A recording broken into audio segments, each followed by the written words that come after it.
Non-profit organisations. Well, thanks very much for coming along today.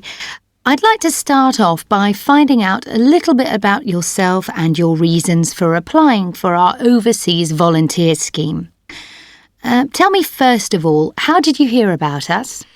Well, it was through a friend, actually, who got involved with your organisation a couple of years ago. I've been wanting to do something like this for a while, and I suppose she gave me the courage to actually take the plunge. Word of mouth is one of the commoner ways people find out about us. We don't spend huge amounts on advertising campaigns and the like. So why community work in particular?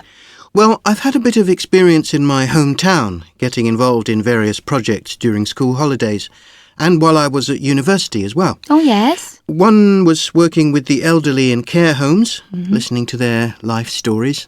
That was part of an oral history project funded by the local authority. And then another time I worked on a scheme for ex-prisoners to improve their reading and writing. Oh, and I've worked on building sites off and on since I left school. But you've never lived or worked abroad before? Only travelling with friends, interrailing in Europe, just what a lot of young people do in their gap year. So Costa Rica would be a real change. Absolutely. And why Central America? Well, I have to admit there are selfish reasons. I want to improve my Spanish. I got a GCSE at school, but never really had the chance to use it. But it's more than that. I feel I want to put the experience I've had to better use. How do you feel about living so far from home comforts? You know, you'll be spending 3 months of the year in quite an isolated community in the mountains.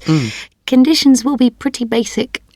To be frank, I'm a little nervous, but I think I'm quite adaptable and independent. And you're in good shape, I presume. The building project can be quite physically demanding. Plus, you'll be at altitude as well, which takes a bit of getting used to. Oh, I'm an outdoor sort of person. I still do quite a lot of sport and mountain climbing, so I think I'll be able to cope with that side of things. OK, let's move on to accommodation arrangements. As you know, most volunteers stay with local families.